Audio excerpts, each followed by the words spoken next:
রাধে রাধে। আজ থেকে হাজার হাজার বছর আগে, অর্থাৎ দাপর যুগ ও কলিযুগের সন্ধিক্ষণে ভগবান শ্রীকৃষ্ণ পঞ্চপাণ্ডবকে উদ্দেশ্য করে ভবিষ্যৎবাণী করেছিলেন এই কলিযুগ সম্পর্কে।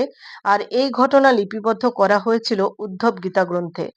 আজ এই ঘোর কলিযুগে এসে সেই ভবিষ্যৎবাণী কিভাবে অক্ষরে অক্ষরে মিলে গিয়েছে, এই ভিডিওর মধ্য দিয়ে আমি আপনাদের সামনে তুলে ধরব পঞ্চপাণ্ডব ও ভগবান শ্রীকৃষ্ণের মধ্যেকার হওয়া সেই কথোপকথনের ঘটনাটি।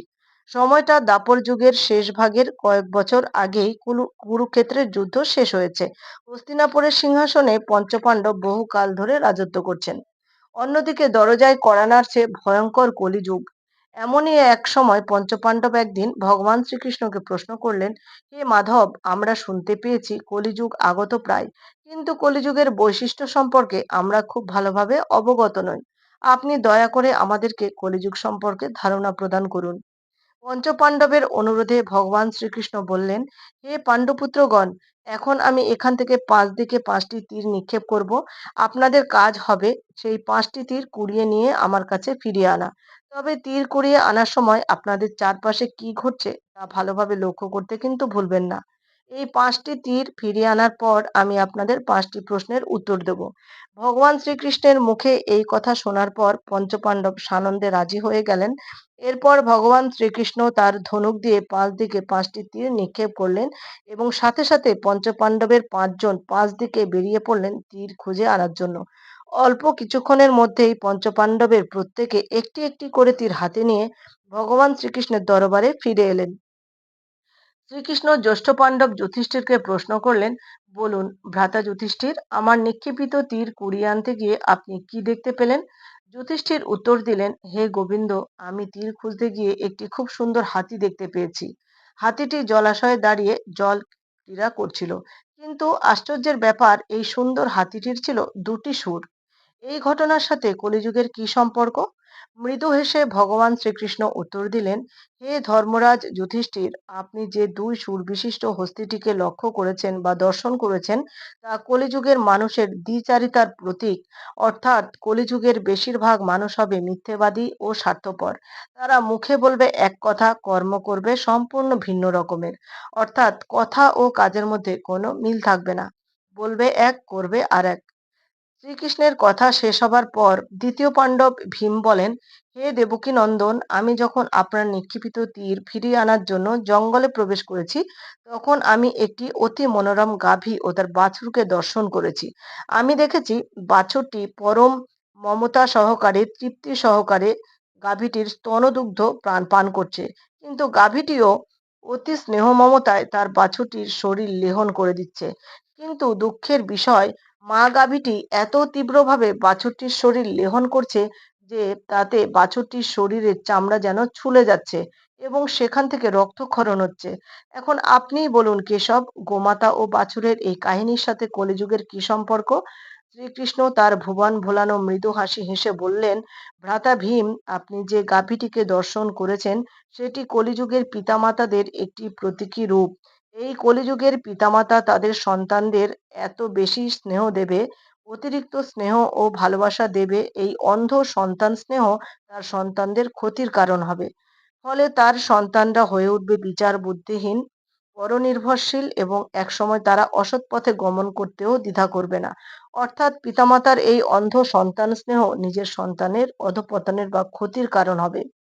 এরপর ভগবান শ্রীকৃষ্ণ তৃতীয় পাণ্ডব অর্জুনের দিকে জিজ্ঞাসু দৃষ্টিতে তাকালে অর্জুন শ্রীকৃষ্ণকে বললেন, হে মাধব, আমি আপনার নিক্ষেপিত তীর কুড়িয়ে আনতে গিয়ে এক অদ্ভুত ঘটনার সাক্ষী হলাম। তীর খুঁজতে খুঁজতে যখন আমি নদীর তীর ধরে সামনের দিকে এগিয়ে যাচ্ছিলাম, তখন আমি দেখতে পেলাম নদীতে ভাসমান একটি দুর্গন্ধযুক্ত মৃতদেহ। সেই মৃতদেহের উপর বসে একটি শকুন সেই মৃতদেহের পচা মাংস খুবলে খুবলে ভক্ষণ করছে। তবে আমি এটা দেখে অবাক হলাম যে সেই শকুনের ডানার মধ্যে স্পষ্ট অক্ষরে লেখা রয়েছে মহাপবিত্র বেদ মন্ত্র। এরপর আমি আপনার নিক্ষেপিত তীরটি কুড়িয়ে এনেছি ঠিকই, কিন্তু সেই বীভৎসতাকে কিছুতেই ভুলতে পারছি না।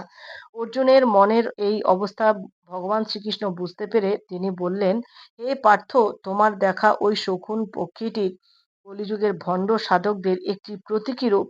কলিযুগে ভণ্ড সাধকের পরিমাণ বৃদ্ধি পাবে, যারা ধার্মিক, জ্ঞানী ও আধ্যাত্মিক শক্তি সম্পন্ন হিসাবে জগতে খ্যাতিমান হয়ে বিরাজ করবে।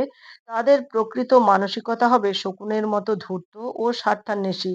তারা বাহ্যিক দিক থেকে ধার্মিক বেশ ধারণ করবে, ধর্মজ্ঞ হিসাবে নিজেকে প্রচার করবে এবং আধ্যাত্মিক শক্তি সম্পন্ন হিসাবে নিজেকে মানুষের কাছে তুলে ধরবে।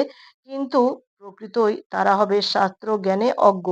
ধর্মকে ব্যবহার করে তারা নিজের স্বার্থ সিদ্ধির চেষ্টা করবে এবং তাদের অনুসরণকারীদের ভ্রষ্টার পথে নিয়ে যাওয়ার চেষ্টা করবে। এরপর চতুর্থ পাণ্ডব নকুল বললেন, হে যাদব শ্রেষ্ঠ, আমি আপনার নিক্ষেপিত তীর খুঁজতে গিয়ে এক অদ্ভুত ঘটনা দর্শন করেছি। তীরের সন্ধানে আমি যখন পাহাড়ের পাদদেশ ধরে সামনের দিকে এগিয়ে যাচ্ছিলাম, তখন আমি লক্ষ্য করি এক প্রকাণ্ড ভারী পাথর খণ্ড পাহাড়ের চূড়া থেকে তীব্র বেগে গড়িয়ে গড়িয়ে সমতলের দিকে ধাবিত হচ্ছে।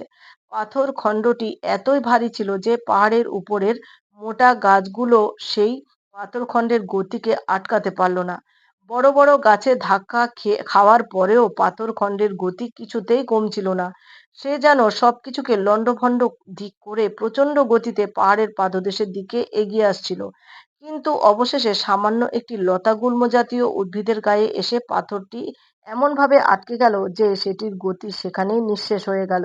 হে যদুকুল শিরোমণি, আমার দেখা এই অদ্ভুত দৃশ্যের সাথে কলিযুগের কি সম্পর্ক?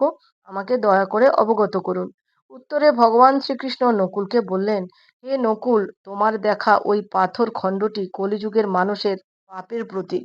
কলিযুগের মানুষের পাপের বোঝা ঠিক এইরকম ভারী পাথরের মতো হবে এবং পাপ করতে করতে আরো বেশি তারা পাপের দিকে তীব্র গতিতে ধাবিত হবে। কোনো বাধাই তারা মানবে না, যে সেই পাপের কারণে সমস্ত বিশ্ব জগৎ লণ্ডভণ্ড হয়ে যাবে। ভারী পাথর খণ্ডটি যেমন বড় গাছে ধাক্কা খেতে খেতে নিচের দিকে ধাবিত হচ্ছিল, তবুও তার গতি কমছিল না, তেমনি কলিযুগে মানুষের পাপের পরিমাণ তীব্রভাবে এতই বৃদ্ধি পাবে যে কোনো কিছুই তাদের গতিকে আটকাতে পারবে না। কলিযুগে ধর্মের নামে নানা পথ ও নানা মত থাকবে, যেগুলো মানুষকে সঠিক পথে নিয়ে যেতে পারবে না বা পাপকে প্রশমিত করতে পারবে না। কিন্তু সামান্য লতাগুল্ম জাতীয় উদ্ভিদ যেমন সেই ভারী পাথরের গতিকে থামিয়ে দিয়েছিল, ঠিক তেমনি কলিযুগের মানুষ হরিনাম মহামন্ত্র উচ্চারণ করলে তাদের পাপের বোঝা থেকে মুক্ত হতে পারবে। তাই সবাই উচ্চস্বরে বলুন, হরে কৃষ্ণ কৃষ্ণ কৃষ্ণ হরে হরে, হরে রাম রাম রাম হরে হরে। এরপর ভগবান শ্রীকৃষ্ণ পঞ্চপাণ্ডব সহদেবকে প্রশ্ন করলেন, এবার তুমি বলো সহদেব, আমার নিক্ষিপ্ত তীর খুঁজতে গিয়ে তুমি কি দেখলে? উত্তরে সহদেব বললেন, হে ভগবান, আমি আপনার ছোড়া নিক্ষেপিত তীর খুঁজতে গিয়ে এক গহীন জঙ্গলে প্রবেশ করেছিলাম। সেখানে আমি হঠাৎ তৃষ্ণার্ত বোধ করি এবং জলের উৎসের সন্ধান করতে করতে জঙ্গলের গহীনে প্রবেশ করি। সেখানে আমি সারি সারি কুয়ো দেখতে পেলাম। আমি একটি কুয়ো থেকে জল পান করে নিজের তৃষ্ণা নিবারণ করলাম। সাথে সাথে দেখতে পাই সব কুয়ো জলে পরিপূর্ণ এবং তাদের জল উপচে পড়ছে, কিন্তু একটি কুয়ো একেবারেই শুষ্ক এবং জলহীন। হে ভগবান, এই ঘটনার সাথে কলিযুগের কি সম্পর্ক? এরপর ভগবান শ্রীকৃষ্ণ বললেন, হে সহদেব, তোমার দেখা সেই কুয়োগুলো কলিযুগের মানুষের সামাজিক অবস্থান নির্দেশ করছে। কলিযুগে ধনী ও দরিদ্ররা পাশাপাশি অবস্থান করলেও তাদের মধ্যে পারস্পরিক কোনো সৌহার্দ্য থাকবে না। বেশিরভাগ ক্ষেত্রে দুর্বল বা দরিদ্র মানুষরা সবল বা ধনীদের কাছ থেকে সাহায্য পাবে না। ঠিক যেমন জলপূর্ণ কুয়োগুলোর জল উপচে পড়লেও শুষ্ক কুয়োটি সেখান থেকে জল নিয়ে নিজের শুষ্কতাকে পূর্ণ করতে পারল না, তেমনি কলিযুগের সমাজে বিত্তবানরা নানাভাবে অর্থের অপচয় করবে। তারা অভাবী মানুষকে সাহায্য করবে না, বরং ধনী কর্তৃক দরিদ্রের শোষণ আরও বেশিরভাগ ক্ষেত্রে বৃদ্ধি পাবে। ভগবান শ্রীকৃষ্ণ কলিযুগ সম্পর্কে ভবিষ্যৎবাণী গীতাতেও বলেছিলেন, কলিযুগের মানুষের মধ্য থেকে সততা, পরিচ্ছন্নতা, সহ্যশক্তি, ক্ষমাশীলতা, আয়ু, শারীরিক ক্ষমতা এবং স্মৃতিশক্তি সবই হ্রাস পাবে।